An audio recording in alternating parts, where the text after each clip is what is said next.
더 좋은 언약의 중보자 예수 그리스도의 우월하심에 대해서 말씀해 보도록 하겠습니다. 예수 그리스도는 천사보다도 우월하시고 모세보다도 우월하시고 아론보다도 우월하신 대제사장이십니다.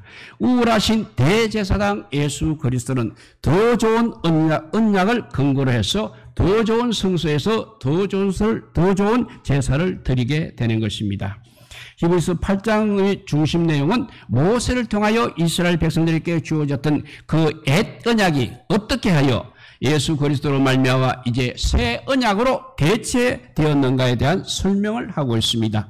1절에서 6절까지는 더 좋은 언약인 새 언약에 의한 새 중보자로서의 예수 그리스도의 등장을 말씀하고 난 후에 7절부터 13절까지는 새 언약의 필요성, 곧 더 좋은 언약의 필요성과 기원에 대해서 우리에게 말씀하고 있습니다. 그러므로 우리는 옛 언약, 즉 율법은 낡아 없어지는 성격의 것이지만 새 언약, 복음은 영원토록 우리에게 적용되는 불변의 언약이라는 사실을 알 수 있는 것입니다. 그러면 먼저 우리가 대제사장 되신 예수 그리스도는 어떤 분인지 간단하게 살펴보도록 하겠습니다. 먼저 1절에 보면 하늘에서 위엄의 보좌 우편에 앉아 계신 분이라고 하였습니다. 위엄의 보좌 우편에 앉아 계시다, 이런 말은 그가 지존한 영광의 자리에 계시다는 뜻이 되겠습니다. 이것은 바로 우리 예수 그리스도의 왕권을 의미하고 있습니다. 예수님께서는 지금도 하나님과 더불어 이 세상을 통치하고 계십니다. 그렇지만 장차 우리 성도들과 함께 의로 이 세상을 다스릴 것입니다. 예수 그리스도께서는 우리 죄를 위하여 십자가에 달려 죽으셨습니다. 3일 만에 부활하셨습니다. 부활로 40일 만에 구름을 타고 승천하셨습니다. 그리고 하늘나라 지성소에 들어가셨습니다. 그리고 하나님 보좌 우편에 앉아 지금도 대제사장의 사역을 하고 계십니다. 예수 그리스도께서 하나님 우편에 이렇게 앉아 계신 것은 하나님께 드리는 모든 제사를 이제 이 땅에서 다 마쳤기 때문이고, 두 번째는 우리를 위하여 하나님께 중보 기도를 하기 위하심인 것입니다. 그리고 마지막으로 이제 만왕의 왕으로서 재림하실 때를 기다리시기 위함인 것입니다. 이렇게 하늘에서 위엄의 보좌 우편에 앉아 계시는 분이시고, 두 번째는 2절에 보니까 성소와 참장막에서 부리시는 분이라고 했습니다. 여기 성소와 참장막, 이건 같은 말입니다. 예수님께서 중보사역을 행하고 계시는 하늘 처소를 의미하고 있는 것입니다. 그리고 부리는 자라는 것은 어떤 형태로든지 공적인 업무에 종사하는 자를 의미하고 있습니다. 따라서 예수님께서 성소와 참장막에서 부리는 자시라는 말은 하늘나라에서 지금도 우리를 위하여 중보사역을 하고 계시는 자이심을 밝혀주고 있는 것입니다. 옳습니다. 더 좋은 언약의 중보자이신 예수 그리스도께서는 세상을 통치하는 왕일 뿐만 아니라 지금도 우리를 위해서 하나님 보좌 우편에서 우리를 위해서 간구하시는 분이십니다. 때문에 예수 그리스도 안에 있는 자에게는 그 누구도 정죄할 수 없는 것입니다. 대적할 수 없는 것입니다. 송사할 수 없는 것입니다. 그리고 그리스도의 사랑에서 우리를 끊을 수 없는 것입니다. 그래서 우리는 넉넉히 이기게 되는 것입니다. 그러므로 성도는 항상 내가 그리스도 안에, 그리스도께서 내 안에 거하는 삶을 살으셔서 예수 그리스도께서 우리의 삶에서 승리하시고 영광 받으실 수 있도록 해야 하겠습니다. 그리고 3절과 4절은 우리를 위하여 예물로 제사를 드리는 분이시라 했습니다. 지상에 있는 대제사장들은 예물, 즉 소제물과 수소와 수염소, 수양, 비둘기 같은 번제물로서 하나님께 1년에 한 번 속죄 제사를 드렸습니다. 그러나 예수 그리스도께서는 오직 흠없는 바로 자신의 몸과 피를 하나님께 드려서 대속사역을 이루셨습니다. 그러므로 대제사장들의 제사직분은 예수 그리스도의 대속사역을 예표하는 모형에 지나지 않았던 것입니다. 왜냐하면 제단 앞에서 뿌려진 짐승들의 피는 인간의 죄를 속해주는 예수님의 보혈을 상징하고 있기 때문인 것입니다. 더욱이 그 짐승의 피는 일례에 국한된 사죄의 효과를 가져왔습니다. 그렇지만 우리 예수님의 피는 영원한 사죄의 효력을 제공하기 때문인 것입니다. 이러한 예수님의 제사장직은 이 세상의 것이 아니라고 했습니다. 오늘 본문에 보니까 예수께서 만일 땅에 계셨다면 제사장이 되지 아니하셨을 것이다라는 이 말은 바로 반어적인 표현입니다. 그리고 예수님께서 이 땅에서 하늘로 승천하시기 때문에 비로소 제사장이 되셨다는 의미가 됩니다. 이 땅에는 하나님께서 기름 부어 세우신 제사장들이 있었습니다. 그들은 이 땅의 성소에서 모세의 율법을 따라 제사장 직무를 수행했습니다. 그렇지만 예수님의 제사장직은 이 땅의 성소에서 수행되어지는 것이 아니었습니다. 물론 그가 자신의 몸을 바쳐서 대속의 피를 흘림으로써 구속사역이 들어간 것처럼 구속사역을 이루신 것은 바로 이 땅이지만 마치 제사장이 장막 밖에서 잡은 짐승이 피를 가지고 지성소에 들어간 것처럼 예수님께서는 이 땅에서 흘리신 그 보혈의 몸을 가지고 이제 하늘 성소로 들어가셨습니다. 그래서 예수님께서는 그 후로부터 지금까지 하늘 성소에서 우리를 위하여 간구하시는 제사장으로서 중보사역을 담당하고 계시는 것입니다. 한편 이 같은 제사장이 우리와 함께 하신다는 것은 정말 참된 축복이 아닐 수 없는 것입니다. 왜냐하면 예수님께서 이 세상을 이긴 것처럼 우리도 예수님 안에서 이 세상을 넉넉히 이길 수 있기 때문인 것입니다. 그러므로 우리는 이 세상 사는 날 동안 이 예수님의 도우심을 힘입어 악에 깨치지 말고 선으로 악을 이겨나가야 하겠습니다. 네 번째 6절에 보면 더 아름다운 직분을 얻은 더 좋은 언약의 중보자라고 했습니다. 본문 6절을 읽어보면 그러나 이제 그가 아름다운 직분을 얻으셨으니 이는 더 좋은 약속으로 세우신 더 좋은 언약의 중보시라 했습니다. 여기서 아름다움이란 말은 보다 존귀한, 보다 탁월한 이런 뜻이 되겠습니다. 그렇지만 이 말은 상대적인 탁월성을 의미하기보다는 인간 제사장들의 직분과는 비교할 수 없을 만큼 영예롭고 가치가 있는 그야말로 절대적인 것을 의미하고 있는 것입니다. 왜냐하면 우리 예수님께서는 멜기세덱의 반차를 쫓아낸 제사장이시기 때문입니다. 한편 이 같은 예수님께서는 우리에게 있어서 더 좋은 약속으로 세우신 더 좋은 언약의 중보자가 되신 것입니다. 여기서 더 좋은 언약이라는 것은 하나님께서 이스라엘 집과 유다 집으로 더불어 세우신 새로운 계약을 의미하고 있습니다. 그리고 더 좋은 약속이라는 것은 이 같은 계약에 담겨지는 내용을 의미하고 있습니다. 그 내용이 우리들에게 절대적으로 유익한 것입니다. 그러므로 더 좋은 약속이라고 그렇게 말하는 것입니다. 그리고 여기서 중보자라는 것은 예수님께서 새로운 계약이 반드시 이행되도록 보증을 하시는 분이라는 의미가 되겠습니다. 사실 이 새 계약은 예수 그리스도의 대속 사역으로 말미암아 온전히 이미 성취가 되었습니다. 이미 영적 이스라엘 자손인 성도들에게 그대로 적용이 되는 것입니다. 따라서 우리들은 예수 그리스도로 말미암아 새 생명을 그야말로 그저 얻은 것입니다. 그러므로 우리는 이 같은 생명을 가지고 자신을 위하여 살지 말고 오직 예수 그리스도와 그의 나를 위해서 살아야 하겠습니다. 예수 그리스도로 말미암은 새 언약이 있기 때문입니다. 여기서 왜 새 언약이 필요한 것인가를 살펴보도록 하겠습니다. 오늘 본문 이제 7절에 가게 되면 첫 언약이 무험하였다면 둘째 것을 요구할 일이 없으려고 했습니다. 여기서 첫 언약이라는 것은 바로 시내산에서 하나님께서 모세를 통하여 이스라엘 백성들과 맺었던 계약, 즉 유대인들의 율법과 규례와 계명을 가리키고 있습니다. 그리고 둘째 것이라는 것은 새 언약, 즉 하나님께서 이스라엘 집과 유다 집으로 더불어 세우셨으며 예수 그리스도로 말미암아 성취된 새로운 계약을 의미하고 있습니다. 그런데 이처럼 새로운 언약이 필요한 것은 바로 첫 언약이 불완전했기 때문인 것입니다. 뿐만 아니라 이제 그와 같은 첫 언약이 이제는 예수 그리스도로 말미암아 쓸모없게 되었기 때문입니다.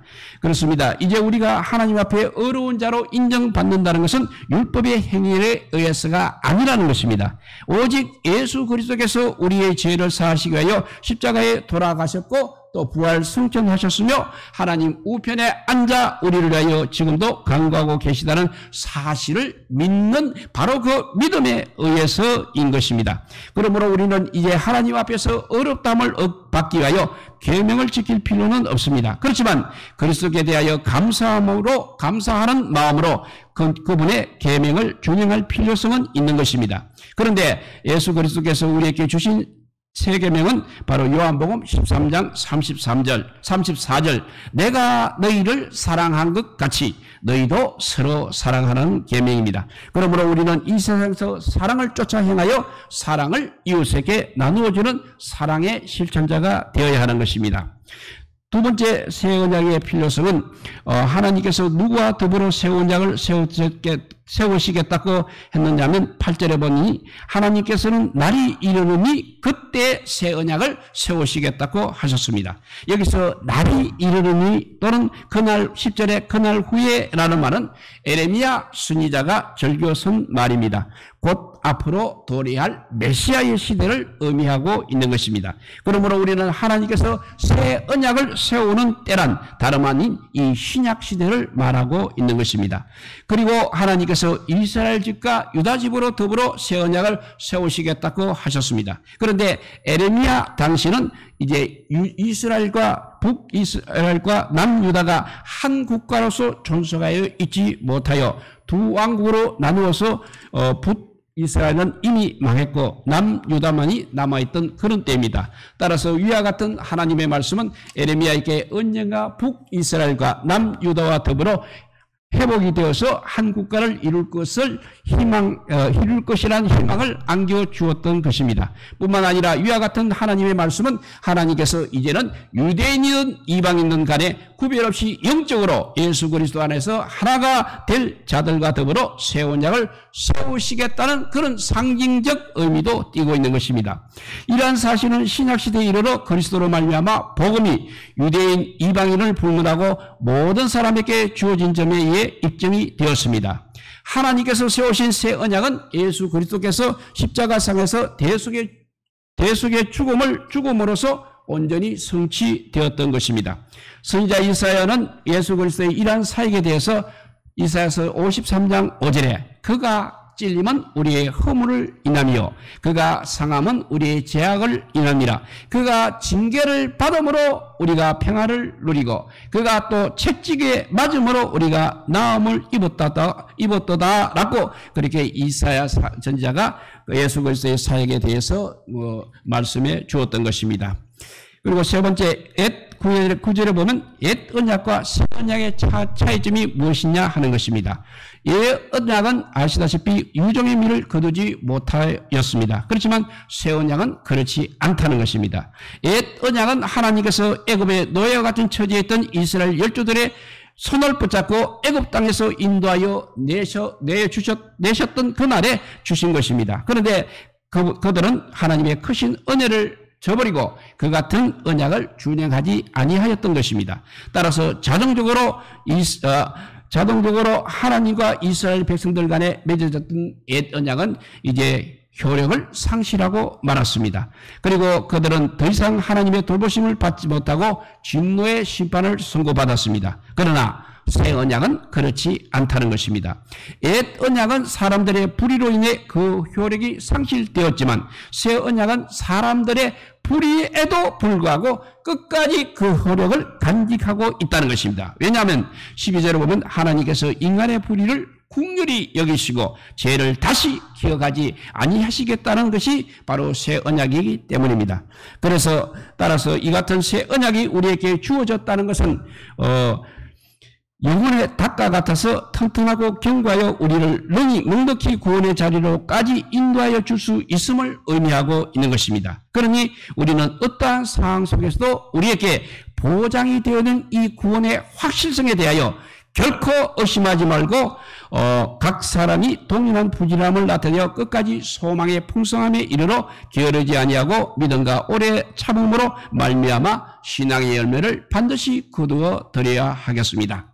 이제 마지막으로 네 번째 새 언약의 특성이 무엇인지를 10절에서 12절에 말씀하고 있습니다. 새 언약은 내적인 것이며 힘 있는 언약입니다. 옛 언약의 폐단은 바로 그 외형성에 있는 것입니다. 물론 그것도 하나님으로부터 주어진 율법인 것은 사실입니다. 그렇지만 그것은 돌판에 새겨진 것이었습니다. 그러므로 사람들은 그것이 하나님께로부터 온 것인 줄 알면서도 제대로 준행을 하지 못했다는 것입니다. 그렇지만 새 언약은 바로 신비, 사람들의 마음에 새겨졌다는 사실입니다. 그러므로 새 언약에 의하면 우리는 마음의 변화를 일으켜 주는 것입니다. 왜냐하면 역사하는 자는 내가 아니요 내 속에 있는 하나님의 능력이기 때문에 그렇습니다.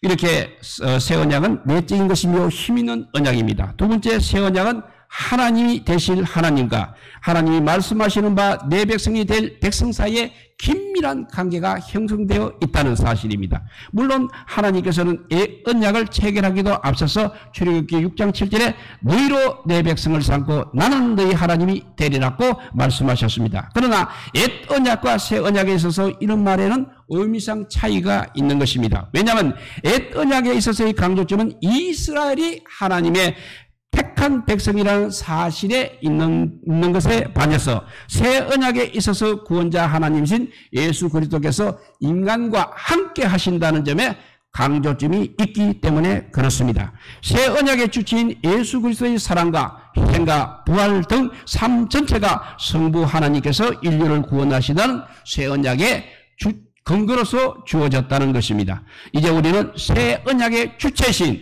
예수 그리스도와 매일매일 함께하며 그분의 뜻을 받드는데 최선을 다해야 하겠습니다. 세 번째, 새 언약에 참여하는 사람은 누구든지 하나님에 대한 지식을 갖게 된다고 했습니다. 사람들은 더 이상 이웃과 형제와 가족들에게 하나님을 가르쳐주지 않아도 되는 것입니다. 물론 이 말은 기독교의 진리를 먼저 습득한 사람이 다른 사람들에게 그분에 대하여 전거해 줄 필요가 없다는 그런 뜻은 아닙니다. 그 같은 전도 사역은 기독교의 근간을 이루는 주요 사역 중에 하나입니다. 이 말은 어디까지나 사람들이 전거해 줌으로써 알게 되는 그 지식은 그냥 객관적인 지식일 뿐이고 하나님에 대한 어떤 직접적이고 실제적인 지식은 바로 그 개인이 하나님과 교제할 때만 비로소 갖게 된다는 것을 의미하고 있는 것입니다. 이런 하나님의 지식이 하나님과의 교제를 통해서 이루어져야 한다는 것이 새 언약의 의미인 것입니다. 마지막 네 번째는 새 언약 속에는 영원한 제사함이 있는 것입니다. 이제 죄를 위해서 우리는 반복해서 속죄 제사를 드릴 필요가 없다는 말입니다. 옛 언약 하에 있던 사람들은 자신이 범죄할 때마다 제사장에게 가서 속죄 제사를 드려달라고 요청을 해야 했던 것입니다. 그러나 이제 새 언약의 하에 있는 우리 사람들은 그럴 필요가 없어졌습니다. 왜냐하면 새 언약의 중보자이신 예수님께서 단 한 번에 우리의 모든 죄를 속해버리는 제사를 드리셨기 때문인 것입니다. 그러므로 하나님께서는 새 언약에 참여하는 사람들의 죄를 다시는 기억하지 아니하신다고 말씀하셨습니다. 이제 우리에게 필요한 것은 우리 자신이 범죄를 할 때마다 겸손히 하나님 앞에 용서를 구하고 다시는 그와 같은 죄를 범하지 않도록 노력하는 것입니다. 이제 말씀을 맺습니다. 우리에게는 확실한 더 좋은 중보자가 계신 것을 우리가 깨달았습니다. 그 예수 그리스도 안에서만이 우리가 참 평안과 자유와 기쁨이 충만한 신앙생활을 할 수 있는 것입니다. 오직 예수 그리스도만이 우리 중보자이시기 때문에 그렇습니다. 이런 확실하고 더 좋은 언약의 중보자를 섬기면서 살아가서 영원한 하나님 나라에 가서 우리 더 좋은 중보자이신 예수님을 만나는 우리 모두가 되시기를 주님의 이름으로 축복드립니다. 기도하겠습니다. 사랑의 하나님 감사합니다. 그동안에 우리가 언약을 지키려고 무던히 애를 썼지만 아버지 우리 인간의 힘으로서는 감당할 수 없어서 주님께서 긍휼히 여겨주셔서 주님 자신이 아버지 우리에게 세상에 오셔서 피 흘려 돌아가시고 부활 성천하시고 이제 하나님 보좌 우편에서 우리를 위해서 중보하신다는 놀라운 기쁜 소식 오늘 전하게 되었습니다. 우리 모두 이 기쁜 소식이 나의 기쁜 소식이 되게 하여 주시고 우리 가족의 기쁜 소식이 되게 하여 주시고 우리 아버지와 이웃의 기쁜 소식이 되게 하여 주시기를 간절히 빌고 원하올 때 이 모든 말씀 아무 공도 없으나 우리 구주 예수 그리스도 이름으로 기도드리옵나이다. 아멘.